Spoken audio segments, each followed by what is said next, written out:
Lagi apa, Sar? Ini lagi cari kontrakan atau kos buat aku bertiga. Kalau bisa sih yang deket kampus ya. Ya nih aku juga nyaris bangkrut, tiap hari naik ojol, malah kita kelasnya pagi pula. Malah kadang juga pagi tuh nggak ada ojol. Bener tuh, jauh banget juga. Ongkosnya juga lumayan, bolak-balik pula. Gitu. Yaudah, aku bantu cariin ya. Ketemu nih. Kayaknya sesuai deh sama yang kalian cari. Coba lihat dulu deh. Di semua kamar sih ada AC-nya. Terus di kamar mandinya juga ada water heater. Boleh sih sebenarnya. Gimana, Cit? Gimana, Rin? Wah, boleh nih. Harganya juga 12 juta per tahun. Kalau misalnya kita patungan bertiga, terus kita cek fasilitas sama kondisinya itu lumayan lengkap, sesuai dengan iklannya, boleh nih buat kita. Iya sih, tapi jaraknya boleh coba dicek deh. Dekat gak sih sama kampus? Coba ya, aku cek ya. Lumayan deket kok nih. Jalan kaki juga bisa. Biar kalian gak perlu naik ojol tiap hari. Kayaknya sekitar 5 menit sih. Gimana? Boleh sih, cuman aku kadang skeptis sama online kayak gitu, iklan online. Takutnya nggak sesuai, tapi kalau misalkan emang dia sesuai dengan fakta, boleh sih kita cek. Yaudah, kenapa nggak kita cek aja kalau kesini langsung, biar lebih jelas. Oke, yaudah aku temenin ya. Oke. Mbak-mbaknya yang mau ketemu Bu Tiara ya? Iya bener. Ayo saya antar ya. Oke, boleh.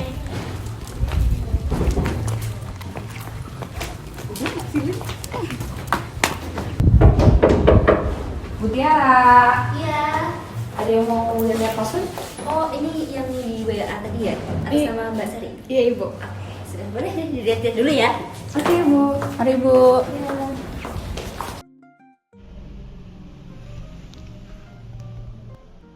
Katanya ada AC di semua kamar, tapi di kamar ini nggak ada. Yang di ruang tengah pun nggak nyala. Kamar mandi juga nggak ada water heater. Padahal di iklan tertulis ada.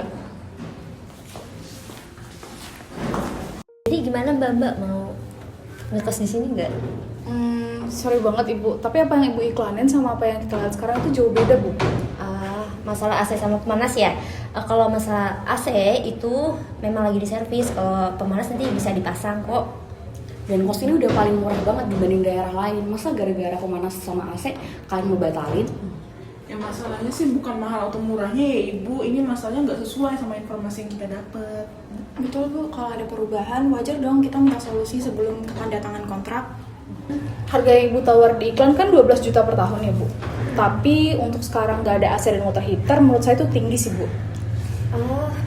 Tapi kan rumah ini kan luasnya juga ada garasi. Terus yang paling itu strategisnya itu dekat kampus. Nah kalau kalian misalnya ngekosnya bertiga, itu kan 12 juta itu dibagi 4 ya. Jadi 4 jutaan, bagi 4 bagi 3, jadi 4 jutaan. Nah kalau misalnya kalian ngekos di tempat lain di daerah ini, itu 4 jutaan itu udah nggak ada. Maksudnya nggak dapet gitu. Udah paling strategis itu di sini. Tapi masalahnya yang kami mau tuh bukan masalah mahal atau murahnya Ibu, masalahnya tuh fasilitasnya tuh nggak sesuai. AC bisa pasang lagi, pemanas tinggal beli. Jangan terlalu detail lah. Detail itu yang penting Mbak. Kalau misalnya nggak sesuai dan misalnya AC itu dia dipasang sampai sebulan depan, nanti kan kita yang rugi. Nanti ruginya siapa yang nanggung? Yaudah gini deh, supaya adil buat semua, gimana kalau kita nego lagi Bu harganya? Gimana Bu Tiara? Ya udah kalian mau berapa? Terakhir Ibu kasih kan 12 juta, tapi menurut saya tanpa AC dan water heater itu di 9 juta sih Bu. Aduh, itu saya berat sih kalau segitu. Kalau semisal dipotong 10% gitu gimana Bu? Jadi kita bayarnya 10.800.000 selama 1 tahun ke depan. Masih agak berat sih Mbak. Yaudah gini aja, kita temuin Bu Dinda sebagai mediator. Yuk. Oke baik, mari kita buat jelas dalam kontrak ini ya. Jadi yang pertama kita sepakati adalah harganya tetap 12 juta per tahun. Namun, 2 minggu pertama selama fasilitas belum diperbaiki, penyewa hanya membayar sebesar Rp10.800.000 yang nilainya sama dengan potongan 10%. Jika dalam 2 minggu AC dan pemanas belum dipasang juga, maka penyewa berhak membatalkan kontrak tanpa penalti. Setuju? Setuju sih, itu adil. Karena kalau fasilitas belum kunjung diperbaiki, kita bisa mundur tanpa rugi. Menurut aku juga ini win-win solution sih. Nah, menurut kamu gimana, Ra? Oke deh, aku terima daripada kosong terus ya. Betul Bu, selain itu kontrak tertulis juga bikin kami sebagai penyewa itu terlindungi dan Ibu juga bisa dapat pegangan hukum kalau misalnya kita melanggar aturan. Tepat sekali. Justru karena ada perbedaan kondisi antara iklan dengan kenyataan, kontrak tertulis ini jadi penting.